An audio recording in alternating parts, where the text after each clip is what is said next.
Muito boa noite a todos. Que a paz do Mestre Jesus esteja presente em nossos corações. Nós estamos falando desde o Centro de Estudos Espíritas Chico Xavier, que fica em Joinville, no bairro Vila Nova. Falamos isso porque estamos transmitindo para o Facebook. Nossos irmãos que por algum motivo não podem estar aqui hoje e que no futuro poderão assistir esta palestra também. Então, por esse motivo, nós continuamos com as transmissões ao vivo, apesar de as nossas atividades estarem todas voltadas já ao presencial. Esta é uma das atividades que está presencial, quinta-feira, às 20 horas até às 21 horas, com a palestra pública e em seguida os passes. E aos domingos, primeiro e terceiro domingo de cada mês, no próximo dia 18 de setembro, teremos novamente palestra às 10h30 e antes da palestra de domingo, primeiro e terceiro domingo do mês, nós temos o nosso curso de iniciação de iniciantes na doutrina espírita. Começa às 9 horas e ainda cabe quem quiser participar vir. Nós estamos mais ou menos na metade do curso. Serão sempre muito bem-vindos. Às segunda-feiras temos o grupo mediúnico com estudos e prática da mediunidade, que já é um grupo mais fechado, que depende de um convite, de algum conhecimento a mais na doutrina espírita para participar. Mas quem tiver interesse pode nos procurar que nós podemos conversar.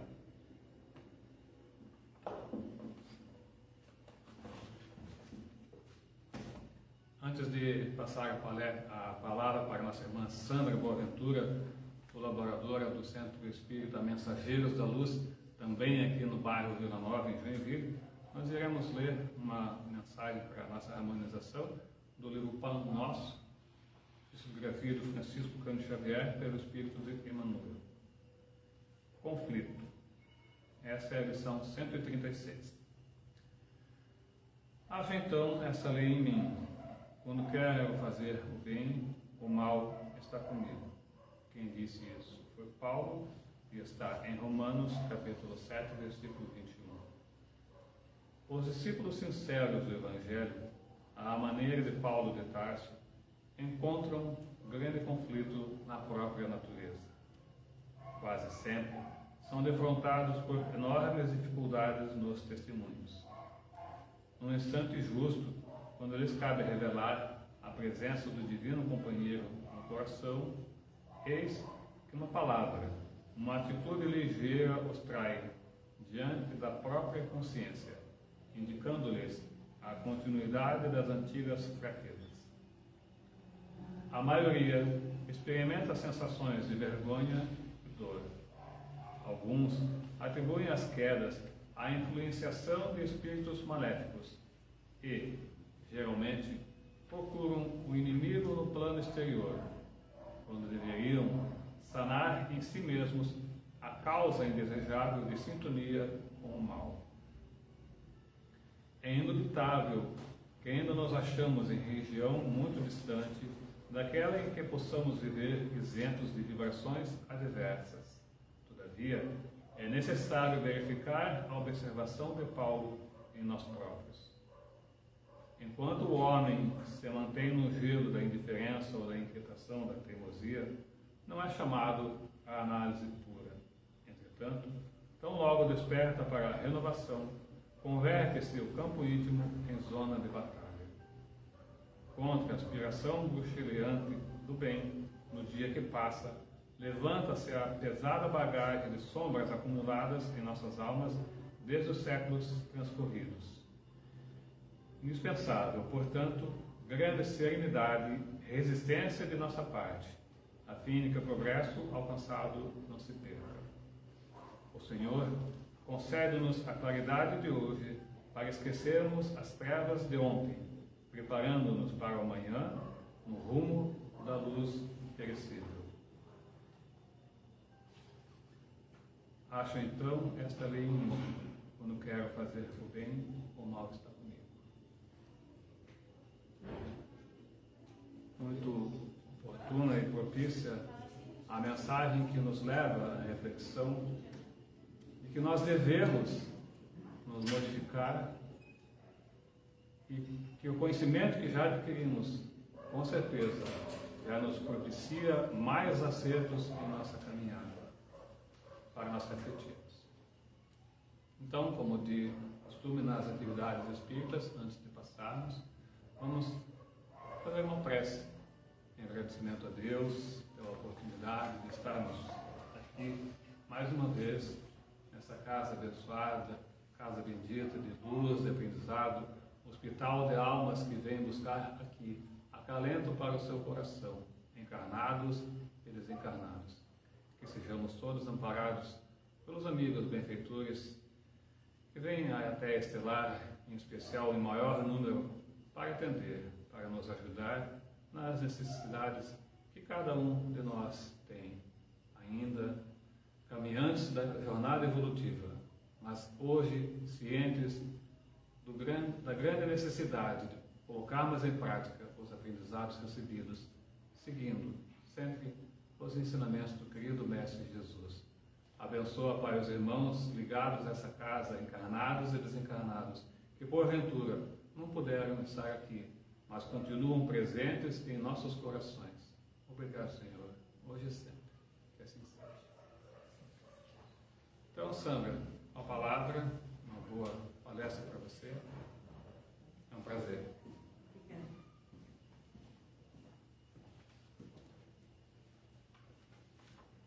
Então, mais uma vez, boa noite a todos. Boa noite. É uma alegria muito grande estar aqui hoje, nessa casa tão abençoada, a qual já fiz parte também, alguns anos atrás, e sempre muito bem acolhida. Então, hoje, nós vamos falar de um assunto que ele é um assunto um pouco delicado, mas, porém, ele é um assunto muito importante e muito atual. Nós vamos falar sobre a depressão e o suicídio, porque um acaba sendo consequência do outro.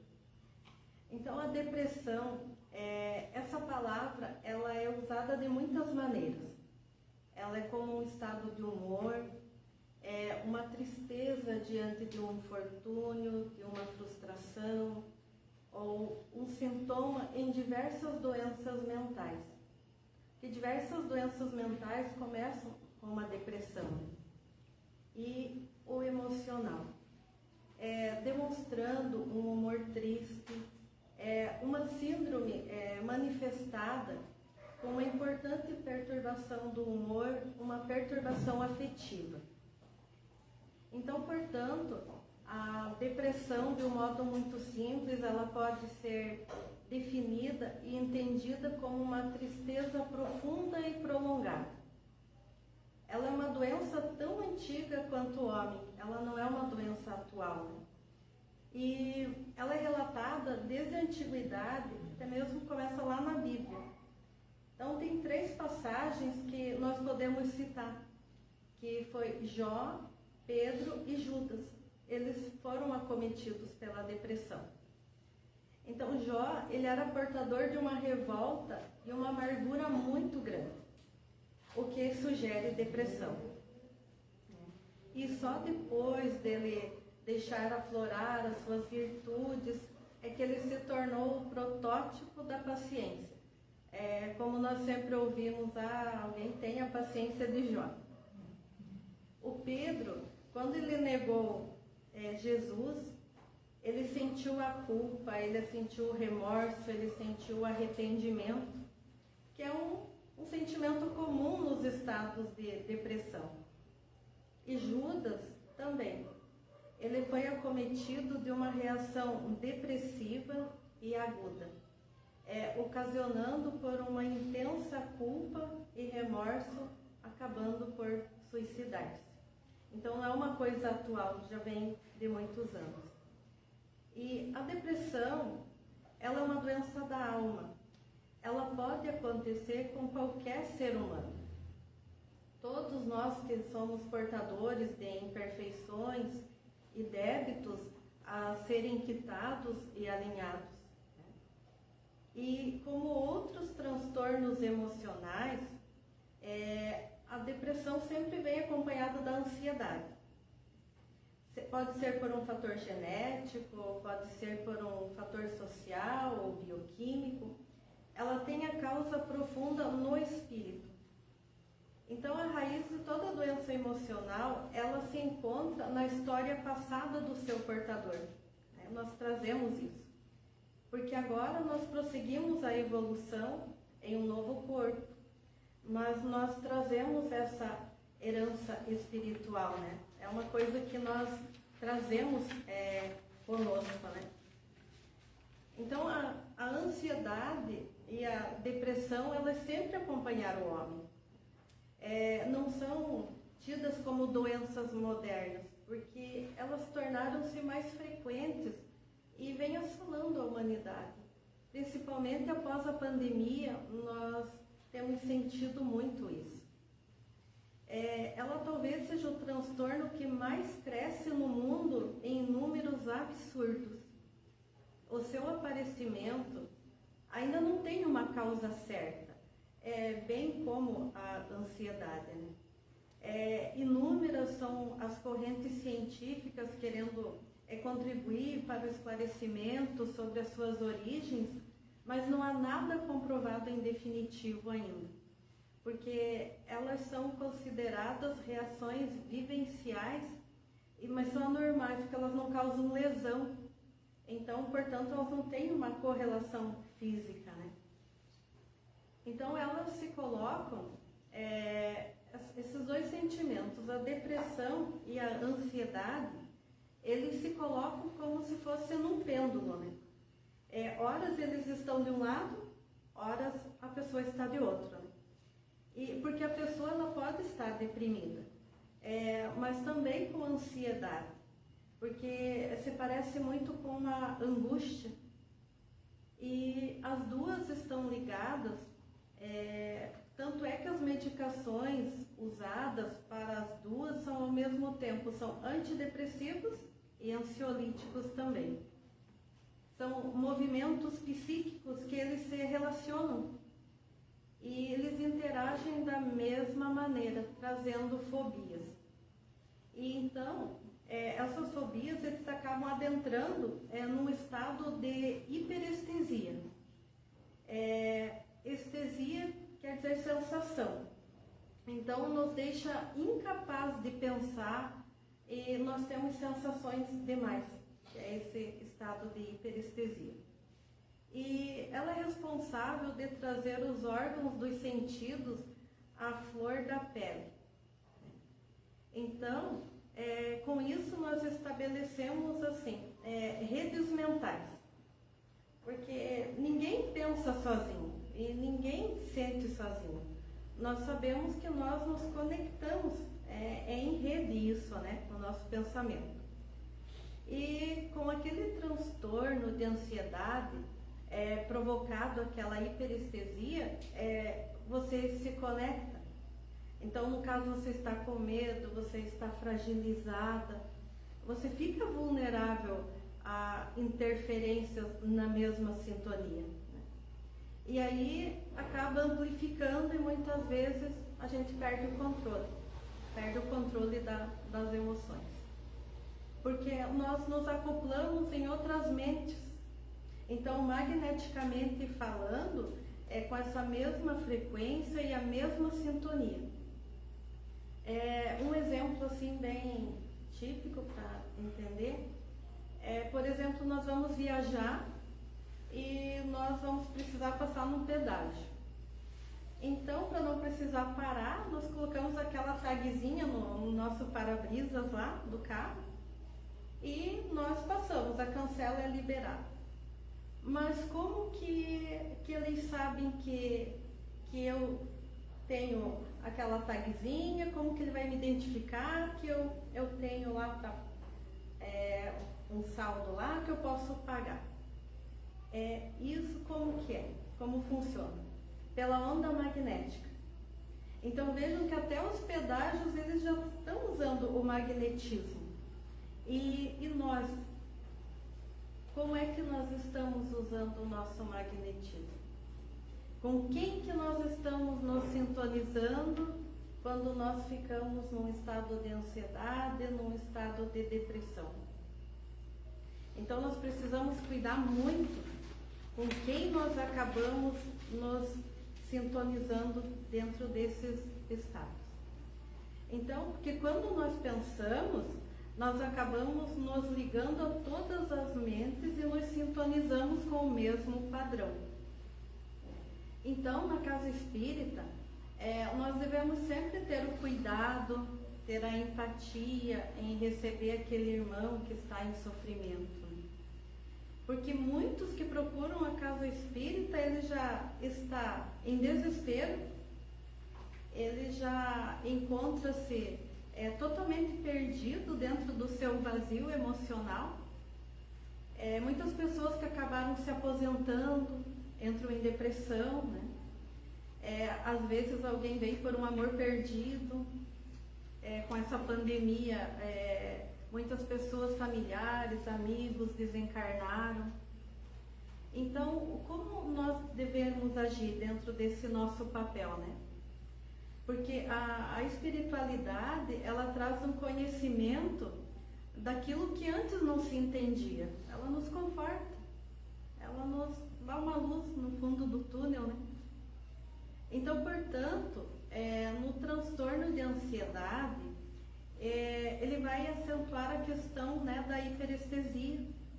E a pessoa, ela fica assim com uma antena mais receptiva em todos os sentidos, mais acentuada, no caso, as emoções, né? Porque muitas vezes nós adoecemos por não conhecer as nossas potencialidades e não porque nós sejamos doentes em si. Por exemplo, como nós tiver dois rádios. Um rádio, nós queremos ouvir uma música, mas ele tem um chiado. E de repente nós vamos tentar ouvir no outro rádio, só que aquele outro rádio ele está chiando porque ele está quebrado. Então, assim são as pessoas. Tem aquela pessoa que ela está doente, porém nós devemos observar bem, porque de repente algo a mais ali, ela tem apenas as antenas desse rádio entram em sintonia, ela capta mais frequências, vamos dizer assim. Acontece muito com os médiums, eles têm a antena, vamos dizer assim, mais receptiva, capta mais. E outras pessoas que realmente elas estão doentes mesmo, que está precisando de uma medicação, algo a mais, como todos precisamos no caso assim, né? Mas a gente precisa identificar isso, ver os potenciais, se estão sendo bem explorados naquele irmão, naquela irmã. Porque essa frase do Chico Xavier, que ele diz que ninguém pensa ou ninguém sente sozinho, se nós formos analisar, nós pensamos em rede, um conjunto, né? Então nós precisamos também considerar que toda tristeza não é uma depressão, né?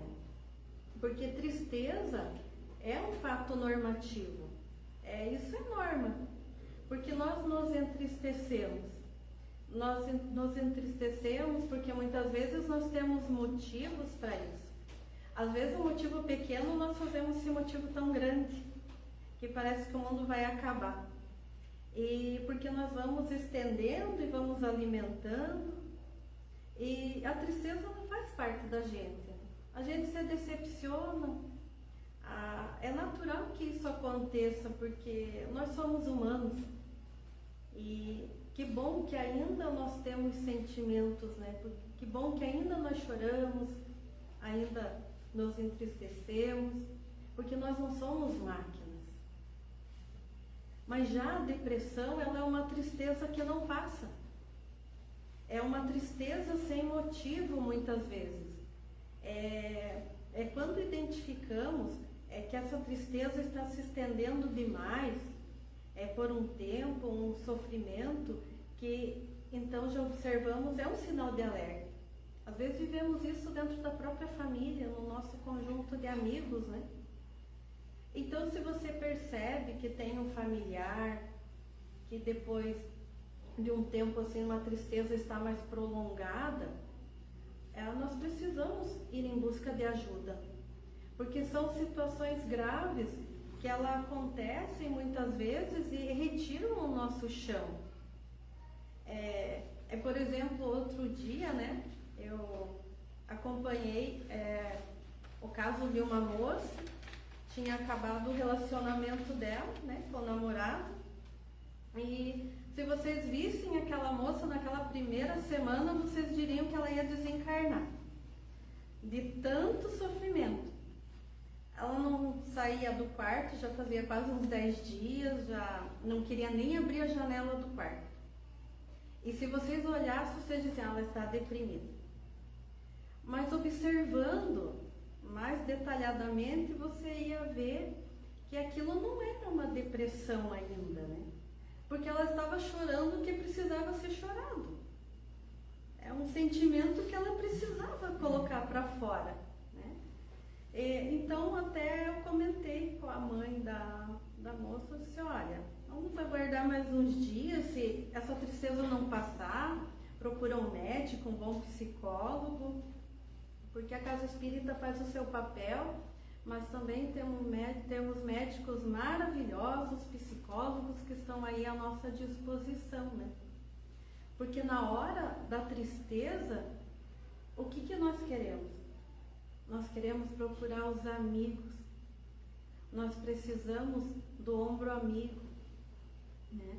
Porque a gente precisa chegar perto daquela pessoa que está em sofrimento, pedir licença para ela. Se ela pode nos ouvir por 5 minutos e nós também sermos ouvidos, né? Porque nós precisamos quebrar aquela barreira, pedir o direito de conversar com ela, ainda que seja por 5 minutos, mas para a gente poder acompanhar bem de perto aquele sofrimento, né? Porque tem até aquela música do Milton Nascimento que diz que amigo é o melhor lugar. Porque é muito importante nessa vida assim, de muitos conhecidos que nós temos, né, as redes sociais, o Instagram, o Facebook. Às vezes, olha lá, amigos, tem mais de 500 amigos lá, né? Aí a gente pensa, nossa, mas com o acesso rápido, você fala e você imediatamente já tem a resposta, né, com essas pessoas. Mas a gente precisa saber diferenciar. O amigo a quem eu estou me referindo é aquele a quem você divide a tua intimidade. É aquele amigo que frequenta a tua casa, é aquele amigo que te conhece, ele conhece os teus amigos. Porque o conhecido, ele só te conhece de fachada. Por mais que você tenha aberto, né, um acesso da tua vida pessoal, por mais que você queira mostrar ele, mas ele não te conhece de verdade. Ele só vê o teu exterior, né, só aquela fachada. Então, eu sempre costumo dizer que o celular, ele é maravilhoso.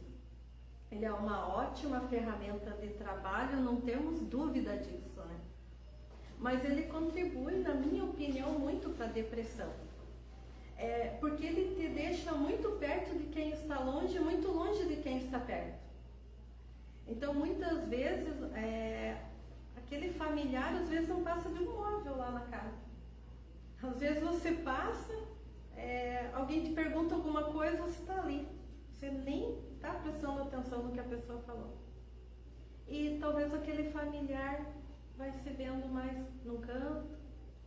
E quando você vê, as famílias não têm mais diálogo. Na hora da refeição, às vezes, eu preciso responder um WhatsApp agora. E onde é que ficou o diálogo das famílias? Ficou um pouco esquecido. Porque nós não estamos sabendo lidar ainda com muitas tecnologias. E, em consequência, vem a depressão e muitas vezes vem o suicídio. Então, quantas pessoas querendo matar o corpo, querendo matar a dor, tiram a própria vida? Conforme a Organização Mundial de Saúde, o Brasil ele está em 8º lugar dentre os países com maior número de suicídios. É alarmante, né? Porque ele só está atrás da Índia, da China, dos Estados Unidos, da Rússia, do Japão, da Coreia do Sul e Paquistão. Então, o pensamento de morte é como se ele fosse uma febre da mente, né? Ele é reversível, porque quando alguém está com febre, o que nós procuramos dar? Dar uma medicaçãozinha. Se em 3, 4, 5 dias essa febre não passar, nós vamos procurar uma investigação com o médico mais detalhada, né? Mas já com a questão desse pensamento de morte. A pessoa que sente, ela não tem certeza do que ela quer. A questão é que ela nunca tem, é raro ou muito raro que aconteça que ela vai ter essa certeza. Normalmente ela tem uma ação impensada, ela é uma pessoa ambivalente. Ela trabalha com 2 elementos, né? Um lado que quer acabar com o sofrimento e o outro lado que não quer.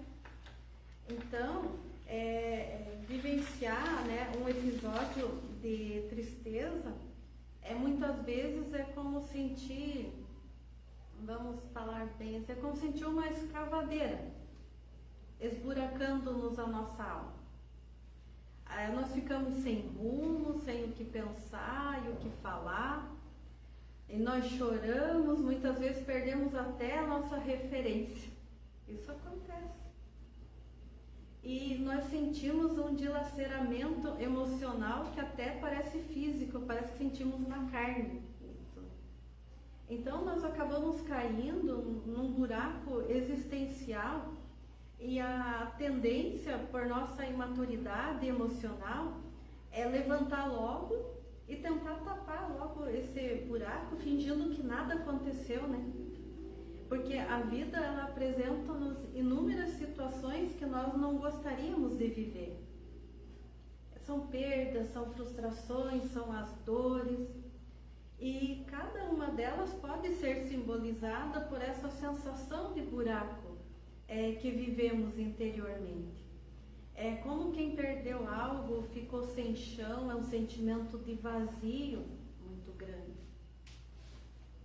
E é claro que a suposta solução emocional do tapete, né, que muitas vezes nós tentamos esconder, ela é mais barata e é rápido o enfrentamento da situação.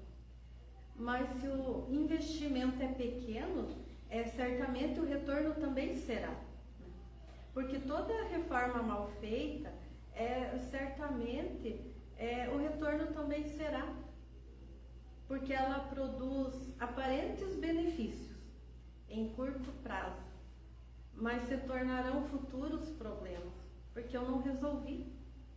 Eu só tapei lá com um buraco com tapete e finjo que está tudo bem. Mas qualquer sentimento de vazio pode acionar um gatilho dentro de mim. Aí vamos tratar o efeito? Não, nós temos que tratar a causa dentro de nós. O que acionou aquele gatilho, aquele sentimento de vazio? E é provável que a maioria das pessoas que se acercam de nós, elas nem percebem o nosso improviso na vida. É assim também em nossa casa. Ninguém nota o chão esburacado, coberto com um tapetinho lá, a gente tenta esconder, né? Mas independente da avaliação das pessoas, certamente nós mesmos saberemos que por baixo desse tapete existem crateras em nossa alma, exigindo reparos. Então nós restringimos a nossa mobilidade pela nossa casa mental. Então solicitando um preenchimento verdadeiro. Então nós não precisamos nos amedrontar, porque quanto mais facilmente nós entrar em contato com essas emoções, melhor nós vamos lidar com elas. E temos aí os atendimentos fraternos nas nossas casas espíritas, que está de portas abertas para receber a todos com muito amor. Porque Jesus, ele também entristeceu. Então, Joana de Ângeles, ela afirma que essa emoção era-lhe familiar. Embora houvesse trazido as boas novas de alegria para a humanidade, o momento lá no Monte das Oliveiras, quando Jesus se reserva para orar, ele foi acompanhado de 3 apóstolos, né? Então, Mateus faz o seguinte relato, né? E tendo levado consigo Pedro e os 2 filhos de Zebedeu, começou a entristecer-se e a angustiar-se. Então lhes disse: minha alma está cercada pela tristeza até a morte. Então, fascinante perceber como o Nazareno ele viveu essa tristeza, porque após identificá-la, ele soube regá-la. Com o quê? Com a oração. Então, poderíamos dizer que ele não permaneceu nesse buraco sozinho. Ele convidou amigos especiais para que ficassem na retaguarda junto com ele, né? E vivenciou a experiência angustiosa do estado interno na companhia do Pai. Então, dizemos que com isso não basta olhar para dentro. É preciso nós termos um guia, e o melhor de todos sempre será Jesus. Porque somente Ele sabe todas as nossas dores, todas as nossas aflições. Não adianta nós esconder. Eu sei que muitas vezes nós escondemos muita tristeza porque o coração é nosso. Mas colocamos um sorriso no nosso rosto porque o nosso rosto é dos outros, é das pessoas. Então, vamos dizer que nós sempre agimos assim no nosso dia a dia. Então, Jesus introspectou e ele buscou a Deus para compreender os seus desígnios e segui-los. Então, por toda a sua vida, ele pautou-se na realização da vontade divina. E no momento mais difícil, por ele estar em comunhão com Deus, ele chegou e disse: meu Pai, se for possível, passa de mim essa taça. Mas contudo, não seja como eu quero, seja como tu queres. E quantas vezes nós fazemos isso? Nós só queremos, mas nós não esperamos o retorno do Pai, porque nós não sabemos esperar, porque o tempo dele não é o mesmo nosso. Então, segundo Joana, a depressão ela é uma doença da alma, a alma que se sente culpada, e em poucas vezes ela carrega esse sentimento no inconsciente, em decorrência de comportamentos infelizes praticados nas esteiras das reencarnações e devendo em consequência ser tratada lá no cerne da origem. Então, bem, o Allan Kardec, ele fala sobre a questão do suicídio, ele aborda no Livro dos Espíritos, e vamos falar que primeiro no Livro dos Espíritos, Kardec, ele cita 31 vezes a parte da palavra suicídio. E são 9 casos na obra O Céu e o Inferno, e são 14 reflexões feitas na Revista Espírita que ele desenvolveu. Então, talvez seja essa a problemática social que Kardec mais aborda, porque ele fala de diversos assuntos, né, nas 5 obras dele, mas é muito provável que o suicídio seja a questão que ele mais aborda. Então, isso nos toca muito, porque ele já estava falando da importância do tema há mais de 160 anos. E nós despertamos muito pouco ainda. Nós ainda não estamos tão sensibilizados para essa temática que é muito atual.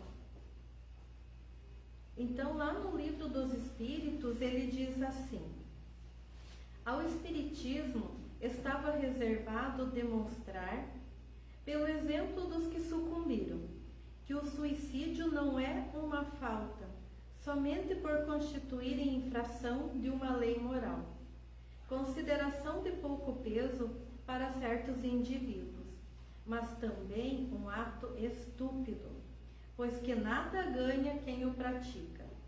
Antes, o contrário é o que se dá, como nolo ensino teoria, porém os fatos que ele nos põe às vistas. Então está lá na questão 957 do Livro dos Espíritos, nos comentários de Kardec, essa fala. Então vocês vejam que Kardec, ele já estava a refletir que essa postura de dizer que não pode cometer suicídio porque é pecado, porque é errado, é porque Deus pune, né? Ele diz que essa postura, ela constitui uma infração da lei moral, mas é uma consideração de pouco peso para as pessoas que ainda estão buscando extinguir a própria vida. Porque se eu estou procurando romper com esses laços, então não me interessa se Deus vai gostar, se é pecado. O que eu quero é sair dessa situação penosa que eu me encontro. Mas o que ele vai dizer é que se transforma num ato estúpido. É no sentido que vale a pena morrer quando a gente acredita que a vida acaba com a morte do corpo físico, né? Mas essa doutrina maravilhosa, ela nos ensina que eliminando o corpo não se elimina o sofrimento. Eliminando o corpo não elimina a dor, porque não é uma dor física. Então nós estamos falando da dor da alma. Então é preciso saber lidar com essa dor, seja no plano material ou seja no plano espiritual.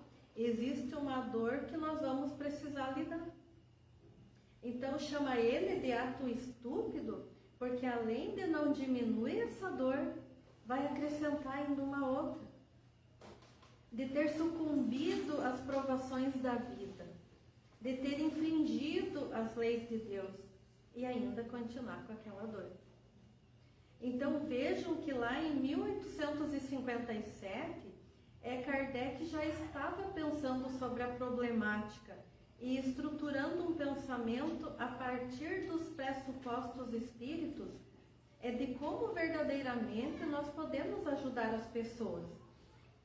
Então, o Livro dos Espíritos, nós temos lá a quarta parte das penas e gozos terrestres, que vocês podem conferir lá.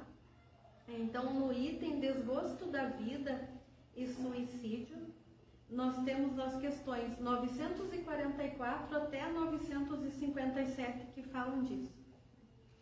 Então nós podemos falar, vamos citar um caso aqui, dos esquizofrênicos. Às vezes acabam cometendo suicídio. Os esquizofrênicos, pessoas com surtos psicóticos, é bem significativo de suicídio, né? Então ele vai dizer que o louco que se mata, ele não sabe o que faz.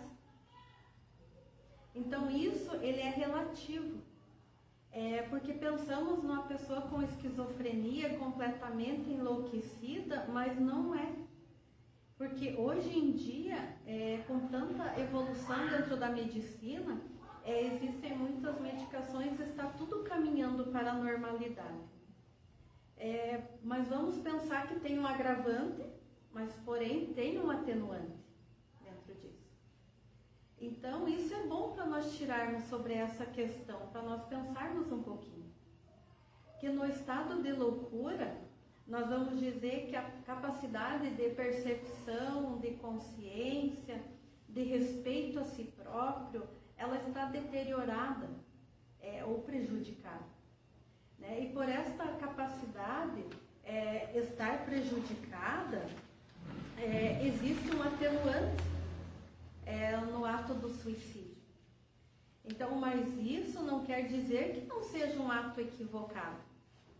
Então, na questão 945, lá em Desgostos da Vida, então nós falamos na primeira fala da loucura como motivo do suicídio e o segundo, o desgosto da vida. Então, muitas pessoas cometem suicídio por estarem numa vida desgostosa. Elas não encontram caminhos, alternativas, não encontram prazeres. É uma falta de sentido existencial muito grande. E vejam que os espíritos falam a Kardec sobre essa postura. Insensatos. Por que não trabalhavam? A existência não lhes seria sido tão pesada. Veja que os espíritos responderam a Kardec. E mesmo com a justificativa que hoje minha vida não faz sentido, o que os espíritos vão dizer? É que hoje não faz sentido a minha vida. Mas de alguma maneira, você foi contribuindo para que ela chegue ao ponto que chegou, ao ponto que está como está. Porque vocês conseguem perceber aí uma proposta de responsabilidade que nós temos sobre a nossa própria vida, sobre as nossas escolhas?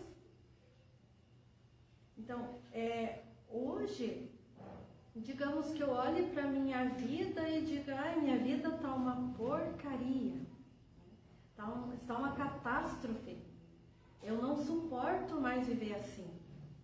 Mas vamos parar para pensar, eu não nasci assim. Ela foi se construindo ao longo do tempo a minha vida. E se a gente aprende lá na doutrina espírita que ninguém carrega um fardo maior que possa suportar, vocês sabem que nós aprendemos isso dentro dessa doutrina maravilhosa de amor. Porque se eu tenho um fardo, digamos, de 50 quilos para me carregar nas minhas costas, né? Não é muito forte, mas digamos que eu tenho à minha disposição uma academia. E eu vou lá, eu posso fazer exercícios físicos, eu posso me fortalecer, ficar mais forte, né, para dar conta desses 50 quilos, né, que eu preciso carregar. Mas de repente eu acordo com preguiça, eu não vou para a academia, eu não vou me preparar, coisa nenhuma, né? Então, vai chegar o dia de eu levantar esses 50 quilos e eu não vou dar conta. E daí a culpa é de Deus? A culpa é de Deus que me deu um fardo maior que eu vou poder suportar dentro da minha estrutura? Não, de jeito nenhum. Porque se eu poderia suportar esses 50 quilos se eu tivesse buscado todos os recursos que me foram colocados ao meu alcance. Aí é mais fácil culpar a espiritualidade, culpar Deus, né? Todos os espíritos, coitado dos espíritos. Então eu sou sempre inocente, eu sempre sou injustiçada. E não é assim, nós nos vitimizamos demais.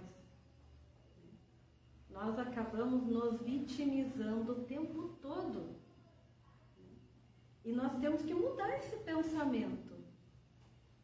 Então, mas no caso, se eu não busquei, não me preparei, não fiz os exercícios físicos, né? E de repente, a minha estrutura, sem preparo, não vai suportar aquele peso. Então, talvez, se eu tivesse praticado, eu aguentasse até uns 60 quilos. 70 não. Esse limite, Deus nos respeita. Então, Ele não quer nos destruir, mas em geral nós podemos suportar muito mais do que nós suportamos, se nós utilizarmos todos os recursos que estão ao nosso alcance. Então é isso que os espíritos estão querendo nos dizer, nos falar de algumas situações, que nós precisamos trabalhar, nós precisamos laborar mais, né? Nós precisamos fazer algo e muitas coisas estão ao nosso alcance para que a vida não entre nessa situação de desgosto. Porque às vezes lastimar, reclamar é mais fácil do que eu levantar enxugar as lágrimas, levantar a cabeça e não, eu vou em busca de um dia melhor. Ser grato pelo dia. Às vezes tem pessoas que acordam e já maldizem o dia. Nós temos que ser gratos por mais um dia que Jesus nos concedeu. Porque Jesus é maravilhoso. Nós é que muitas vezes não entendemos essa máxima porque nós lastimamos demais, nós reclamamos demais. Se chove, está chovendo hoje. Se tem sol, está muito calor. Então nós nunca estamos satisfeitos com nada. Nós não extraímos o melhor, vamos dizer, do pior. Então isso está em nós e nós precisamos mudar essa realidade. Devemos ter essa consciência, né? Porque se eu não faço e eu não encontro uma saída, eu vou viver uma vida desprazerosa e daí não adianta eu querer responsabilizar os outros, porque se eu tropeço, a culpa é tua, porque você colocou teu pé na minha frente. Não é, fui eu que não tive atenção. Então, as pessoas que estão à minha volta, de uma maneira ou de outra, elas precisam conviver com alguém feliz. Porque se eu estou amargurada, eu vou amargurar as pessoas que estão ao meu lado. Se eu estou triste, eu vou entristecer quem está ao meu lado. Então, eu não tenho o direito de eu tirar isso de mim e nem das pessoas que estão ao meu lado. Porque se a vida chegou ao ponto que chegou, eu sou a única culpada. Porque eu permiti que a vida chegasse nesse ponto. Então, não é se culpabilizar, de modo algum. Então, é pensar que nós podemos sair dessa. E a casa espírita, ela tem um papel muito importante, que é o nosso papel, que nós temos de escutar. Porque muitas vezes, o que acontece? Às vezes vem alguém na casa espírita e ela já vem deprimida, então ela não quer falar dos seus sentimentos, né? Porque ela não te conheço, como é que eu vou abrir meu coração, né? Vou falar. Mas quem sabe se nós formos tendo a percepção de observar, quem sabe um dia a gente pega e fala para essa pessoa, olha, você não quer nos ajudar a ficar na recepção? Porque aquela pessoa, às vezes, ela é invisível dentro de casa. E quando ela chega ali, de repente você pede para ela, me ajude a recepcionar alguém. Ela começa a recepcionar um dia, o outro. De repente, lá naquela outra semana, acontece um imprevisto, ela falta, ela não vem à casa espírita. Aí no outro dia de palestra ela vem. Aí aquela pessoa que ela acolheu, de repente olha para ela e diz, puxa, que bom que você veio hoje, semana passada eu não te vi. Você não estava. Então aquela pessoa, ela deixou de ser invisível. Então ela já vai se sentir mais importante. Porque ela não é um móvel dentro de casa. Alguém enxergou ela. E o que acontece é que muitos tarefeiros nossos, das nossas casas espíritas, por que não adoecem? Nós somos seres humanos, às vezes nós também adoecemos. Né? E algum tempo atrás, uma tarefeira chegou na casa, porque ela estava deprimida por um tempo, né? Passando por uma situação difícil. Então ela ficou alguns dias nesse tormento, mas logo ela chegou e quis já se doar seu trabalho. Então ela perguntou, será que eu posso dar passe? Aí como que a gente faz essa triagem para o passe? Como que é? Porque se nós for olhar bem de pertinho, mas bem de pertinho mesmo, quantos de nós que pode dar passe? Se a gente for olhar bem de pertinho. E aí, de repente, a pessoa entra lá na sala para dar o passe, mas os que entram também, às vezes, rapidamente pensam, nossa, fulana vai dar passe. Aí já pensa assim. Então, automaticamente, esses aí tinham que sair tudo da sala. Porque eles já julgaram.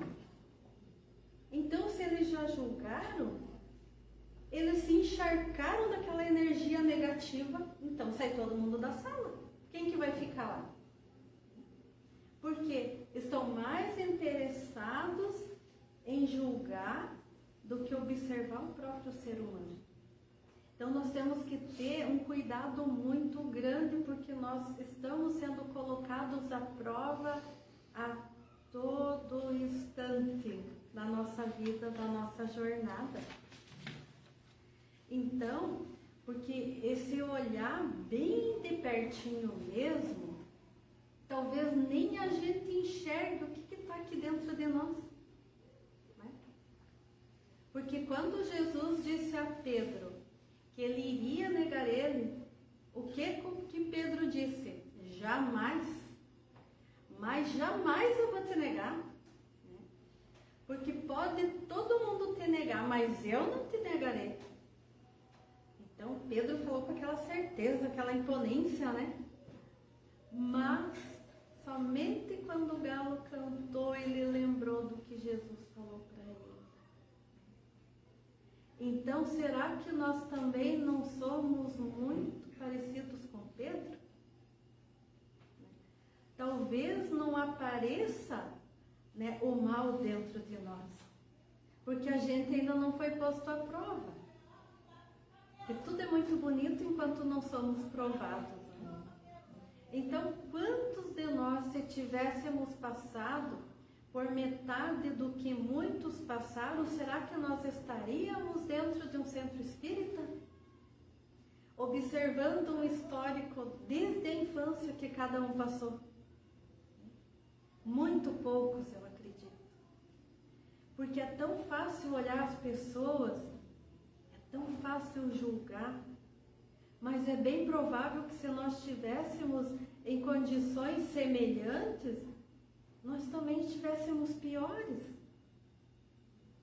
Então, para prevenir o suicídio, eu penso que nós devemos trabalhar muito mais as habilidades das pessoas, em resgatá-las, em mostrar para elas o quanto elas são amadas e o quanto elas são importantes para Jesus. Porque muitas vezes tudo que nós precisamos é de um abraço. Não precisa ninguém dizer nada. É só um abraço. Aquele abraço fraterno, aquele abraço gostoso, que ele é capaz de arrancar toda a dor que nós estamos sendo acometidos. Então nós temos que viver o amor de Jesus todos os dias, todas as horas, em todos os lugares. Não vamos deixar para amanhã, porque o melhor dia hoje é o agora. Não deixe para dizer eu te amo para o teu filho, para o teu marido, para a tua esposa, para o teu irmão fraterno, que você o ama. Porque o melhor dia é o agora. E quem sabe ele está precisando ouvir isso agora. Não é amanhã. A única certeza que nós temos é o aqui e é o agora. Porque nós não devemos desperdiçar momento algum. Porque nós não somos espíritos missionários, nós somos espíritos que estamos quitando os nossos débitos pretéritos como Cristo. E precisamos mais do que nunca acordar para isso. Nós precisamos nos amar. Nós precisamos aprender a nos perdoar. Porque perdoar o outro é muito fácil. Mas se perdoar realmente é o que é o difícil. Nós nos culpamos demais. E com isso nós criamos uma venda diante de nossos olhos que nos incapacita de vermos o melhor em nós.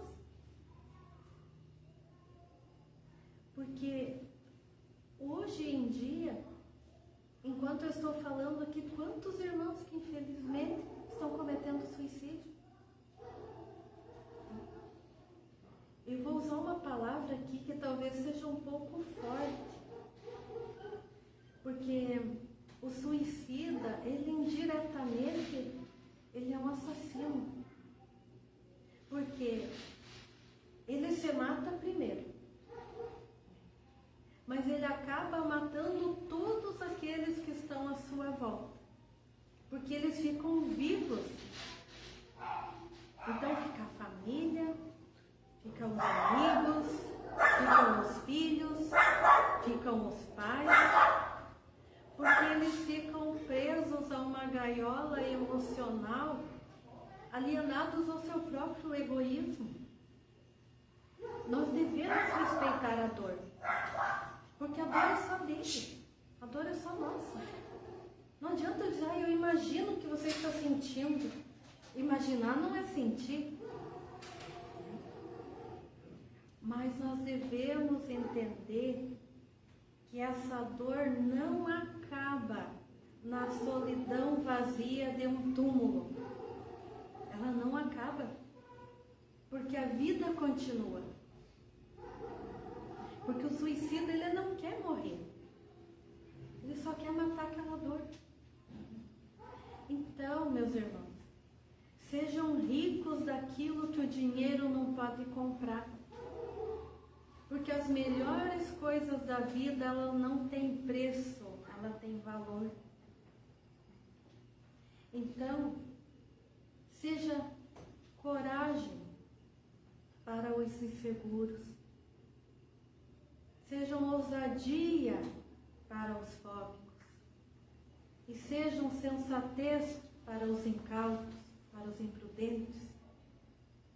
E para os suicidas, ofereça uma vírgula, uma pequena vírgula, para que continue escrevendo a sua história, mesmo quando o mundo desaba sobre eles. Então, meus irmãos, é isso que eu trouxe para vocês hoje, agradecendo muito a essa casa maravilhosa que me acolheu, a uma casa muito abençoada, a qual eu fiz parte por alguns anos, onde hoje me alegro em ver tantos amigos, irmãos aqui presentes, e que nós possamos ser melhores a cada dia, valorizando a oportunidade que Jesus nos confiou,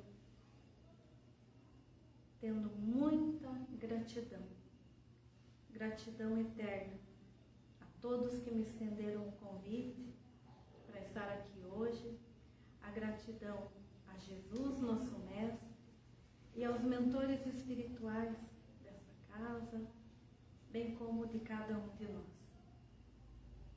Então vamos agradecer a Deus, ao amado Mestre Jesus, por mais esse momento tão dadivoso que nos encontramos aqui, juntamente com o nosso amado Mestre Jesus. Que nossos sentimentos possam serem fortalecidos a cada dia, que possamos ser luz onde quer que estejamos, que nós possamos fazer a diferença na vida do nosso irmão, que todas as dores sejam um dia acalmadas, todo pranto seja enxugado, e que Jesus, nosso Mestre e Guia, nos abençoe por toda a nossa caminhada, hoje e para todo o sempre. Que assim seja.